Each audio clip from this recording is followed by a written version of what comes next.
कल्प वृक्ष कैसा होता है? ध्यान देना। एक बार एक व्यक्ति रास्ते से जा रहा था, सुदूर जाना था, वन का रास्ता था, थोड़ा जंगल था।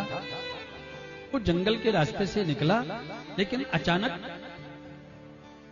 अंधकार हो गया, सूर्य अस्ताचल को जाने लगा।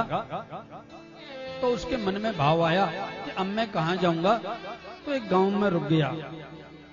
जैसे तैसे रात्रि को काटा, सुबह हुई फिर चल दिया। चलते चलते लगभग 4.5 घंटे व्यतीत हो गए।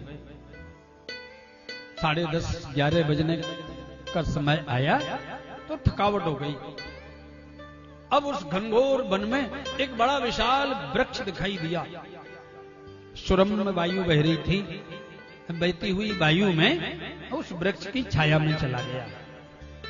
छाया में गया, सुंदर वहां पर बैठने के लिए एक पत्थर रखा था, उस पर बैठ गया।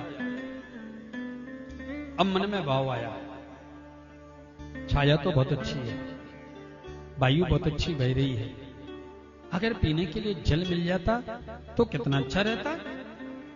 जैसे ये भाव आया, उसी समय देखा एक सुंदर सुराही में बड़ा शीतल जल, निर्मल जल उसके सामने प्रस्तुत हो गया।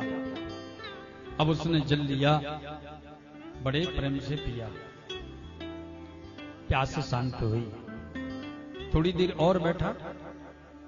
ध्यान देना, घनघोर जंगल है, अकेला वो व्यक्ति है, बड़ा दिव्य वृक्ष है, सुरम्य वायु बह रही है। कामना हुई थी जल पीने की, तो सुराही में जल आ गया। अब मन में फिर भाव आया, जल तो मिल गया, भूख लग रही है, चलते चलते थक गए हैं, अगर थोड़ा भोजन मिल जाता तो बहुत अच्छा रहता। अब भोजन की कामना करी थी तो तुरंत सुंदर थाल सज करके आ गया। नाना प्रकार के व्यंजन है, नाना प्रकार के पदार्थ उसमें विद्यमान हैं और बड़े स्वाद वाले, षड्रस वाले। और उन पदार्थों को लिया, वो बड़े प्रेम से पान किया, बड़े प्रेम से उसने ग्रहण किया। पेट भर गया।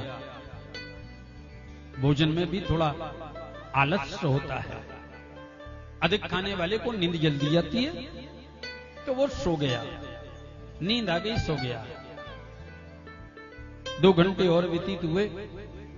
अचानक नींद खुली तो जाने की इच्छा हुई, लेकिन मन में भाव आया, ये घनघोर वन में जहां पर अकेला मैं हूं, यहां पर और कोई दिखाई देता नहीं।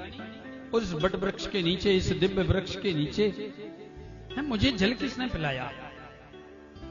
मुझे सुंदर प्रसाद लेकर के कौन आया? ये भोजन किसने कराया? अब मन में भाव आने लगा, कहीं यहां पर भूत तो नहीं है?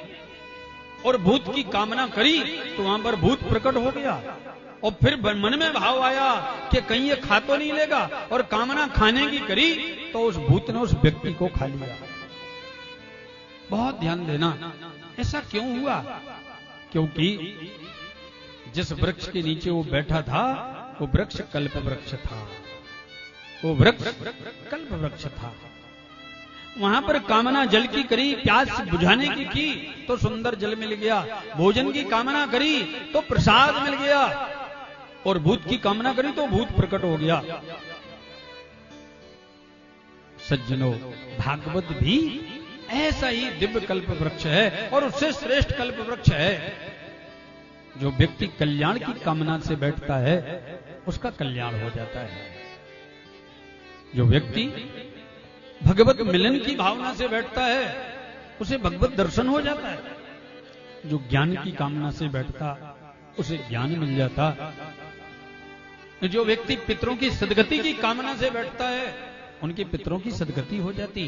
जो सांसारिक वस्तुओं की प्राप्ति की कामना से भी बैठता है, भागवत और संसार की सभी कामना भी प्रदान करने वाली है।